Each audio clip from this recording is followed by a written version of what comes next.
जैसे हुंडरू का झरना वैसा उसका मार्ग। इस कथन की व्याख्या कीजिए। उत्तर हुंडरू का झरना अत्यंत आकर्षक, मनमोहक और आनंददायक है।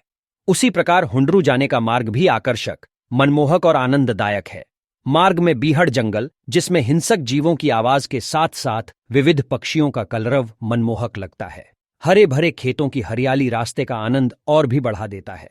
हुंडरू का जल प्रपात से उत्पन्न धवल झाग मन के सारे विकारों को दूर कर देता है। हुंडरू का झरना कैसे बना है?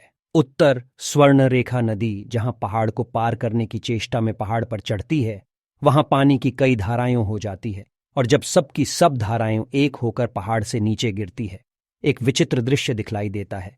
यही हुंडरू का झरना है। इसकी ऊंचाई 243 फुट है। उजला पानी ऐसा प्रतीत होता है कि पानी के चक्कर और भंवर में पिसकर पत्थर का सफेद चूर्ण गिर रहा है। स्वयं झरने से भी ज्यादा खूबसूरत मालूम होता है। झरने से आगे का दृश्य, उस दृश्य की सुंदरता का वर्णन अपने शब्दों में कीजिए। उत्तर हुंडरू झरने से भी ज्यादा खूबसूरत मालूम होता है उसके आगे का दृश्य। आगे घाटी है। पहाड़ों के बीच पतली नदी मानो थर्मामीटर का पारा हो। नदी के इर्द गिर्द पत्थरों का अंवार, उस पर झाड़ी। चारों ओर सुंदरता ही सुंदरता दिखाई पड़ती है। संपूर्ण दृश्य प्राकृतिक है।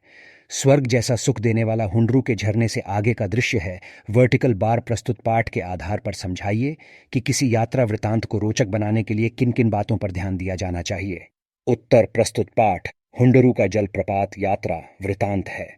किसी भी यात्रा वृतांत को रोचक बनाने के लिए प्राकृतिक सौंदर्य के साथ साथ वहां के सांस्कृतिक, सामाजिक, आर्थिक स्थिति का वर्णन भी अनिवार्य है। जैसा कि हुंडरू का जलप्रपात शीर्षक पाठ में लेखक ने वर्णन किया है। 5 यहाँ पर एक दृश्य का वर्णन दो प्रकार से किया गया है। उत्तर क हुंडरू का पानी कहीं सांप की तरह चक्कर काटता है, कहीं हरिण की तरह छलांग भरता है और कहीं बाघ की तरह गरजता हुआ नीचे गिरता है।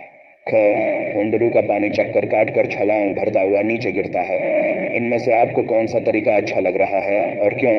उत्तर उपरोक्त दो कथनों में मुझे प्रथम कथन का तरीका अच्छा लगता है, क्योंकि प्रथम कथन में विशेष्य विशेषण दोनों का प्रयोग है, जबकि दूसरे कथन में विशेषण मात्र प्रयोग हुआ है। प्रथम कथन अलंकार पूर्ण है। इसमें उपमा अलंकार का समावेश किया गया है, जैसे सांप की तरह चक्कर काटना, हिरण की तरह छलांग लगना।